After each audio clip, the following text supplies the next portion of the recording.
vous retrouve, on est le jeudi 9 mars, il est 17h53 et je suis rentrée il y a 15 minutes du travail. Je reviens pour introduire ce vlog lecture parce que je crois que je ne suis pas encore venue.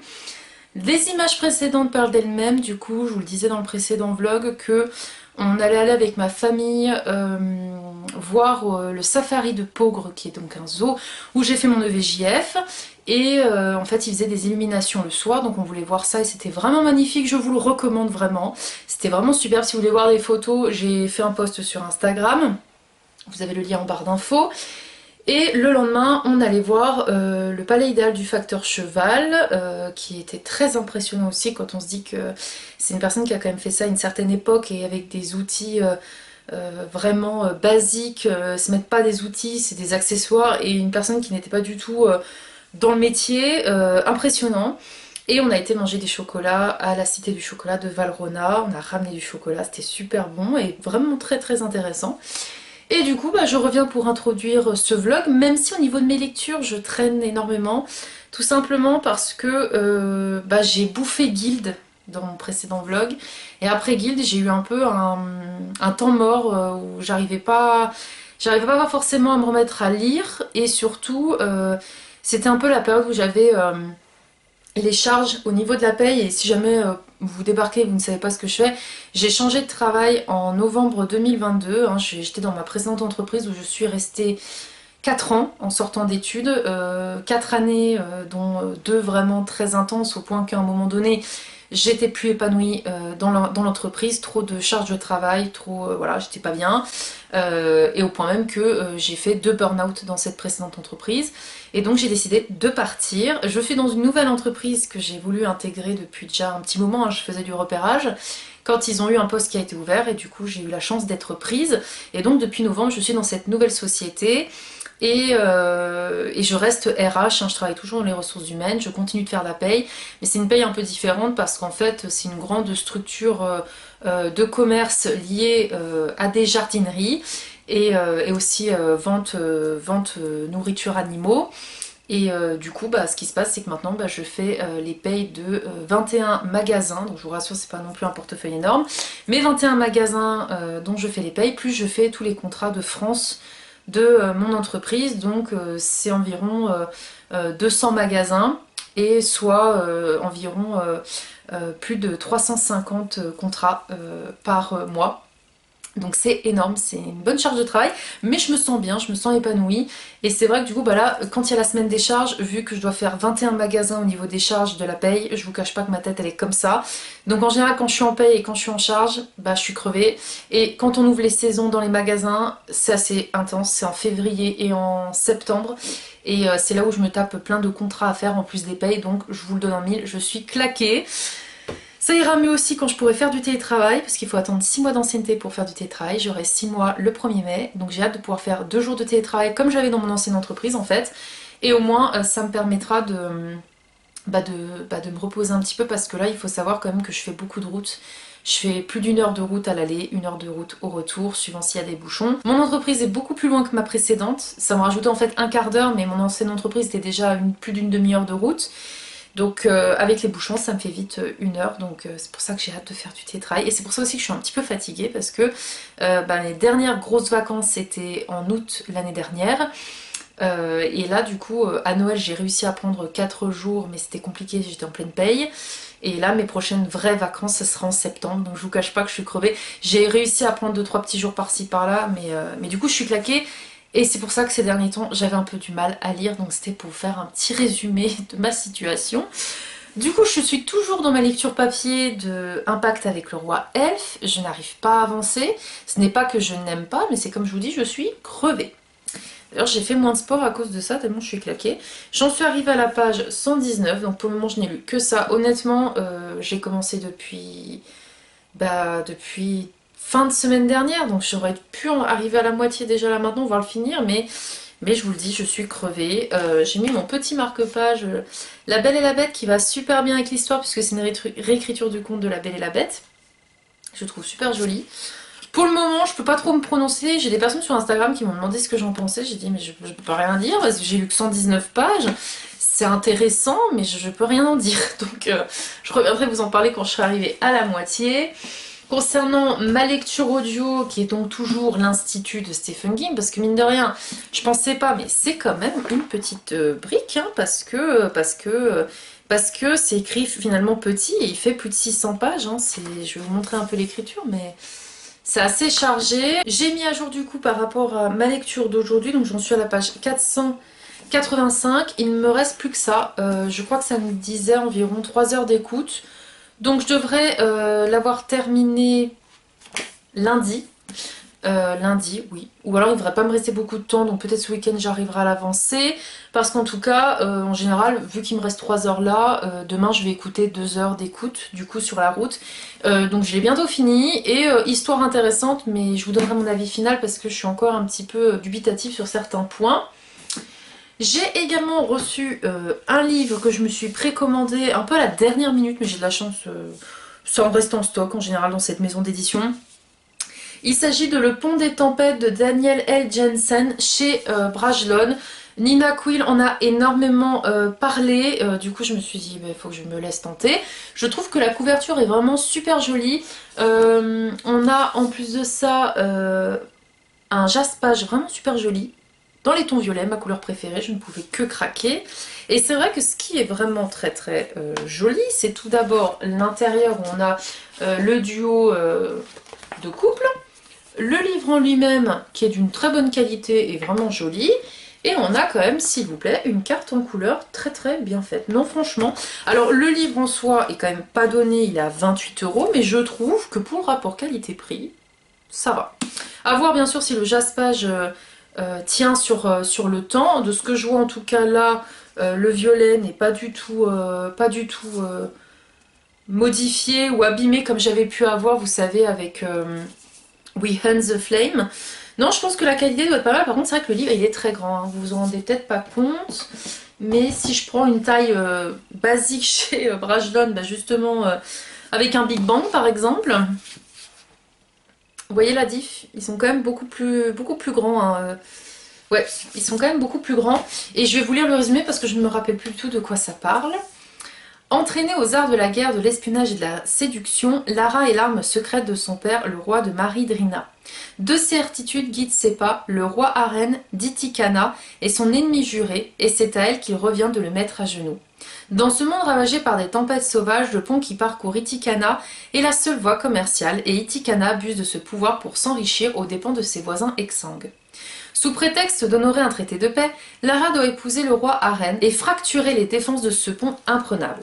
Mais alors qu'elle apprend à connaître ce lieu dangereux et envoûtant, un Éden luxuriant cerné par des mers tumultueuses ainsi que l'homme qui le gouverne, elle remet en question tout ce qu'elle pensait savoir. Lara va devoir choisir son propre destin. Sera-t-elle une tueuse de rois ou la sauveuse d'un peuple? Et on a une petite phrase de Jennifer L.R. Montrout: une série à ne surtout pas manquer, n'allez pas simplement la rechercher, courez-y. Et on a également l'autrice d'Impact avec le roi Elfe qui a donné son avis, une aventure trépidante passionnée au cœur d'un fascinant univers.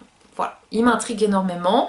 Je pense qu'il ne fera pas mon feu dans ma palle. En tout cas, Nina Quill l'a vendu comme pas possible, donc je lui fais confiance et j'ai hâte de le découvrir. Je m'arrête là au niveau de cette intro. Je pense que les prochaines images que vous aurez, ce sera des petites brides de mon week-end qui arrive, puisque ce week-end c'est les 35 ans de mon mari, et du coup je lui ai fait un petit week-end surprise où on va aller dormir dans un endroit particulier et on va faire des activités. Donc je pense que je vous ferai des petits aperçus, même si je pense que je vais me déconnecter un peu durant ce week-end pour qu'on profite tous les deux et qu'on se déconnecte un petit peu de tout ça, ça ne fera pas de mal.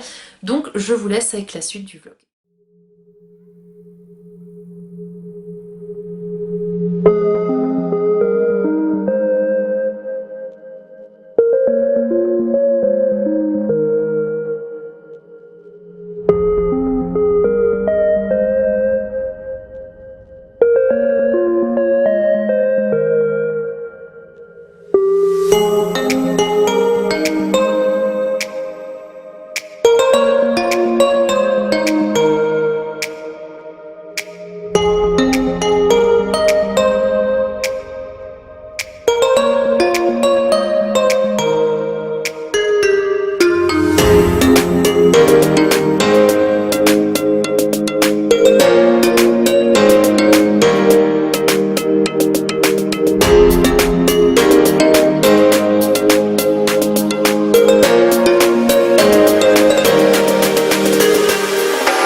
15 mars, il est 7h14, donc je vais partir au travail. Je reviens parce que j'ai enfin terminé l'Institut de Stephen King. Donc pour vous refaire un petit résumé, on suit Luke Ellis qui est un jeune garçon de 12 ans très intelligent au point que même il est inscrit dans 2 écoles en même temps pour suivre 2 cursus.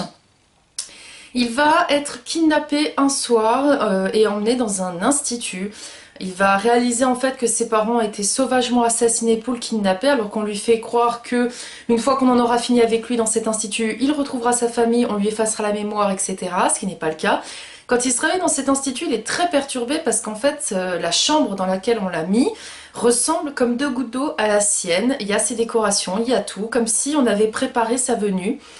Et il va faire la connaissance d'autres enfants qui sont âgés entre 8 et 15-16 ans. Il va d'abord rencontrer Kalisha, une jeune adolescente qui va lui faire comprendre en fait qu'il est à l'institut, que c'est comme ça, qu'ils sont tous dans le même pétrin et qu'en gros on l'a kidnappé parce que il est soit un TP, soit un TK, c'est-à-dire soit il est télépathe, soit il fait de la télékinésie. Donc télépathe, il lit dans les pensées des gens.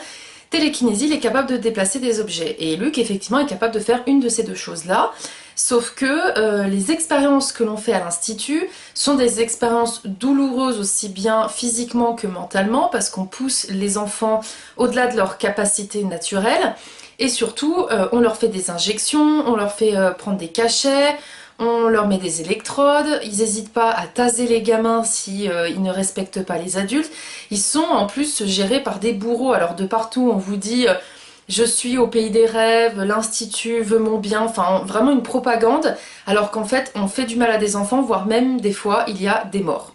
Donc j'ai trouvé l'histoire vraiment plutôt bien trouvée parce que on fait vite comprendre aux enfants que s'ils ont été kidnappés et si on leur fait subir toutes ces atrocités, c'est pour le gouvernement parce qu'ils font partie de l'armée. Alors vous verrez à la fin ce que c'est vraiment le final de l'histoire, mais c'est plutôt bien trouvé parce que ils prennent des enfants pour faire des expériences. Les enfants n'osent pas se rebeller au point même que au niveau de technologie, les caméras sont pas forcément hyper détaillées. On a les portes des chambres des enfants qui ne sont pas verrouillées. En fait, rien n'est fait pour qu'ils s'échappent. En fait, rien n'est fait pour les empêcher de s'échapper, tout est ouvert, ils peuvent même aller dehors le soir, mais aucun enfant ne s'échappe. Ça fait des années que des enfants sont kidnappés, hein. On nous fait comprendre que l'Institut est là depuis vraiment très longtemps, mais il n'y a eu aucune évasion. Mais Luke et ses amis ont décidé de s'enfuir. Ils en ont marre en fait de supporter ces expériences, surtout que tant que vous êtes à l'avant de l'Institut, ça reste entre guillemets gentillet, mais plus on vous exploite, plus vous développez des compétences et surtout après vous finissez à l'arrière et à l'arrière les enfants deviennent des légumes, deviennent des personnes complètement absentes parce qu'ils ont tellement utilisé leur esprit, ils les ont tellement pompés jusqu'à la dernière goutte que les enfants après n'ont plus de conscience et sont vraiment des pauvres âmes qui errent dans l'institut. Voilà pour le résumé. J'ai trouvé l'histoire intéressante dans le sens où on suit quand même des enfants qui mènent une révolte. C'était intéressant aussi parce que on en vient même à se dire peut-être que ce genre d'endroit existe vraiment. En tout cas, alors peut-être pas forcément pour la télékinésie, la télépathie, mais en tout cas pour faire des expériences sur des enfants. Ça rappelle beaucoup l'époque de la guerre. D'ailleurs, à un moment donné, Stephen King l'évoque en disant que voilà, il faisait aussi des expériences sur les enfants. Donc c'est assez intéressant. Par contre, j'avoue être un petit peu déçue. Parce que comme je vous le disais, moi je reste sur le fait que ça ressemble beaucoup à Dr. Sleep. J'ai l'impression qu'on réaborde un sujet qui a déjà été exploité par le King, puisque dans Dr. Sleep, on évoque des télépathes et des personnes qui sont capables de faire de la télékinésie. On l'évoque sous un autre nom en disant que c'est un don, le Shining, mais c'est la même chose quoi. Donc c'est là où j'ai été embêtée en fait, c'est que j'ai l'impression de revoir, c'est du revisiter pour moi parce que King a déjà abordé ce sujet et pour moi dès qu'un auteur a déjà abordé un sujet, c'est bon, il l'a maîtrisé, c'est pas la peine d'en refaire un roman. Après voilà, je vais pas dire que j'ai pas aimé ma lecture parce que c'était sympa, les enfants sont très attachants, je trouve par contre qu'il y a quand même eu des longueurs. Notamment, comme je vous l'ai dit dans le précédent vlog, j'ai eu du mal avec le début. Pourtant, le narrateur, parce que je l'ai écouté en audio, vraiment super bien finalement, mais au début j'avais du mal parce qu'il nous racontait des trucs et j'arrivais pas à voir où on voulait nous emmener, donc j'ai eu beaucoup de mal avec le début de l'histoire, mais après quand en fait Luke est kidnappé, ce qui arrive au bout de même pas 6 pages, ça avance un peu mieux, je comprends mieux, et surtout bah, le narrateur faisait vraiment très très bien les voix. Il mettait l'intonation où il fallait, franchement c'était une lecture vraiment bien faite, j'ai été transportée dans l'histoire, mais pour moi il y a quand même des longueurs et c'est un sujet déjà vu, ce qui fait que du coup je lui ai mis la note de 3 sur 5 dans le sens où j'ai aimé ma lecture, mais je suis quand même un peu déçue parce que c'est un sujet qui est déjà vu quoi. Mais après je me dis, si vous n'avez pas lu Doctor Sleep, vous lisez celui-ci, je suis sûre que vous allez le trouver vraiment très bien. Je pense que je n'aurais pas lu Doctor Sleep, peut-être que j'aurais trouvé beaucoup mieux. Mais j'ai lu Doctor Sleep que j'ai adoré, qui pour moi est vraiment super bien fait et effrayant. Celui-ci n'est pas un Stephen King effrayant, donc pour ceux qui voudraient découvrir l'auteur, je vous le recommande parce que il n'y a pas de gore, il n'y a pas vraiment de torture détaillée. C'est pas voilà, c'est pas comme Doctor Sleep quoi. Voilà, c'est différent. Doctor Sleep, c'est quand même effrayant, on est un peu sur du vrai surnaturel en plus. Là on est moins dans du surnaturel parce qu'on vous parle voilà, de personnes qui sont capables de faire de la télépathie, de la télékinésie. On en parle déjà actuellement, hein, ça existe. Donc je me dis que ça peut passer et c'est pas effrayant, donc peut-être que ça pourrait vous plaire. Donc j'ai mis la note de 3 sur 5 et je vous laisse lien de ma chronique en barre d'infos. Je peux aussi enfin vous parler de ma lecture papier, donc Un pacte avec le roi elfe. J'en suis enfin arrivée à la moitié hier. Voilà, donc ça a été laborieux parce que comme je vous ai dit, j'avais pas trop de temps pour lire, mais surtout, il est vrai qu'après Guild, j'ai eu du mal à me remettre dans une histoire parce que Guild m'a vraiment, pour le coup, bien transportée. Ici, on suit Luella, qui est une jeune femme qui soigne des gens dans la ville de Capton. Et tous les 100 ans, on a le roi des elfes qui vient chercher une reine humaine, pas n'importe laquelle, c'est la seule du village qui est capable de faire de la magie. C'est un traité de paix. Et c'est pour ça que les jeunes filles, dès leur naissance, sont suivies par des gardiens pour que les gardiens repèrent celle qui potentiellement a de la magie et pourra être la future reine humaine parce qu'après elle est formée par la communauté. Manque de peau pour Luella, quelque chose a fait qu'elle n'a pas eu connaissance de ses pouvoirs, elle n'a pas pu être préparée, mais c'est bien elle, la reine humaine, et elle va être emmenée de force par le roi elfe dans le monde des elfes, dans le Mindscape, pour eh bien, sauver le royaume des elfes, mais également sauver le royaume des humains, parce que si un roi elfe ne trouve pas sa reine humaine, ça serait la fin du monde. On a l'Orée, qui est une espèce d'univers de magie, où il y a des créatures, et pour traverser en fait le monde des humains, pour aller dans le monde des fées, le monde imaginaire, bah, c'est pas donné à tous les humains, justement la reine humaine en est capable, mais que si elle développe ses dons. Donc on a Luella qui débarque dans le royaume du roi elfe qui s'appelle de mémoire Eldas, sauf qu'elle n'a pas été préparée à ce qui allait l'attendre et elle se rend vite compte en fait que la végétation, l'environnement, toute la nature en fait est demandeuse de ses pouvoirs parce que la terre meurt. Et c'est vrai que la Terre lui pompe vite son énergie parce que la reine humaine est capable de contrôler la nature et c'est elle en fait qui va aider à faire que les saisons se suivent et donc que les terres puissent être cultivées, que les créatures puissent se nourrir, etc. L'histoire est plutôt bien trouvée, j'aime bien l'idée qu'il y ait une reine humaine qui a des pouvoirs, qui soit un peu une sorcière, et en plus qui soit proche de la nature pour un juste équilibre. Je passe un bon moment de lecture, mais j'avoue, j'ai du mal avec la romance parce qu'en fait là je suis à la moitié, limite elle est déjà en train d'être, enfin elle est déjà tombée amoureuse de lui alors que je crois qu'à tout casser ils se sont vus peut-être 6 fois et même pas 1 heure, donc j'ai beaucoup de mal avec ça.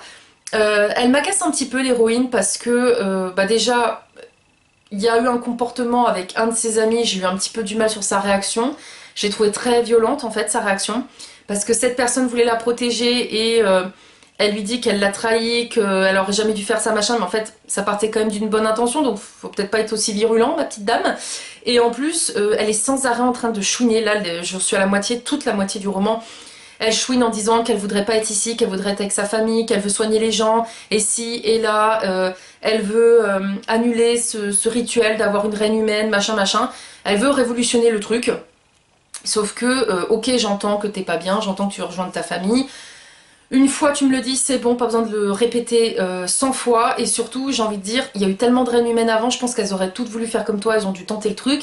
Donc pourquoi toi tu serais différente? Surtout qu'on nous dit que plus on avance, plus les reines humaines sont faibles. Donc je vois pas comment elle va pouvoir faire un truc que d'autres personnes n'ont pas pu faire et qui avait beaucoup plus de pouvoir. Donc elle est assez agaçante. Et oui, j'ai l'impression de faire face à une collégienne qui découvre ses sentiments, qui découvre ce que c'est que l'amour et qui tombe amoureuse d'un mec et qu'elle lui parle même pas 5 minutes par jour. Donc j'ai vraiment du mal. Même Eldas aussi, il a un comportement chelou. Il y a des moments où il fait croire ou comprendre qu'il a des sentiments pour elle. Mais pareil, mec, t'es jamais avec elle, tu lui parles même pas. Enfin, non, non, c'est pas plausible, c'est pas cohérent du tout.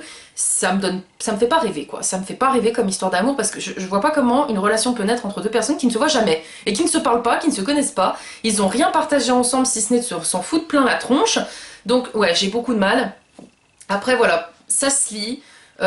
Effectivement, l'univers par contre est intéressant, mais à voir comment l'autrice va l'exploiter parce que j'en suis à la moitié et elle aborde des sujets mais elle ne va pas dans le fond, elle va pas vraiment creuser ce qu'elle nous met sous le nez, ce qui est un petit peu dommage. J'attends de voir sur la deuxième moitié si ça va être un peu plus travaillé, mais par contre la romance ça le fait pas du tout avec moi, donc je verrai bien pour la suite. Mais ça se lit, mais j'ai lu beaucoup mieux. Sinon, je me suis fait un petit achat durant le week-end avec mon mari pour son anniversaire et en même temps on en a profité, on a fêté nos 5 ans qui sont ce vendredi 17 mars. Je voulais ramener un petit livre souvenir de notre escapade et du coup ça faisait un moment qui me faisait envie au début, je m'étais dit j'attendrai qu'il sorte en poche, mais je ne peux pas parce que j'ai vraiment envie de le lire. Il s'agit de Hadès et Perséphone, donc c'est la saga A Touch of Darkness, le tome 1 de Scarlett Sinclair chez Hugo Roman. Je pense que vous l'avez vu et revu passer. Une histoire sur Hadès et Perséphone. Fanny l'a lu, elle l'a aimé, elle a même lu le tome 2. Je sais plus si elle a lu le tome 3, il faudra que je lui demande. Mais en tout cas, elle a quand même apprécié, même si c'est assez épicé parce qu'on a deux bonnes femmes dessinées, donc ça veut dire que ça envoie du pâté. Mais l'histoire m'intriguerait énormément. L'auteur à succès, Scarlett Sinclair, nous offre une interprétation sombre et captivante du mythe grec d'Hadès et Perséphone. Après s'être installée à Nouvelle-Athènes, la jeune déesse Perséphone espérait mener une vie discrète dans la peau d'une journaliste mortelle. Tout change lorsqu'elle s'assit pour jouer une partie de cartes avec un étranger hypnotique et mystérieux dans une boîte de nuit branchée. Après sa rencontre avec Hadès, Perséphone se retrouve liée par un contrat avec le dieu des ténèbres dont les conditions sont impossibles. Perséphone doit créer la vie dans le monde souterrain ou perdre sa liberté à jamais. Alors qu'elle s'efforce de semer les graines de sa liberté, son amour pour Hadès grandit, un amour à la fois envoûtant et interdit. J'avais lu une histoire de Hadès et Perséphone, je crois que c'était Le pouvoir d'Hadès, qui était par une autrice auto-éditée. J'en avais entendu beaucoup de bien, mais avec moi ça n'avait pas fait. Je me dis je vais retenter une histoire avec Hadès et Perséphone pour voir, surtout que celui-ci a quand même eu de très bons avis. Donc je reviendrai vous en parler quand j'aurai découvert, mais il me tente énormément. Cette vidéo est maintenant terminée, j'espère qu'elle vous aura plu. Comme toujours, n'hésitez pas à me dire s'il y a des romans que vous avez lus, ce que vous en avez pensé. Est-ce qu'il y en a qui vous tentent parmi ceux que je vous ai présentés? N'hésitez pas également à mettre un petit pouce, à mettre un commentaire avec des émoticônes liés à des choses sucrées si le cœur vous en dit. Et je vous dis à très vite pour de prochaines vidéos. Salut!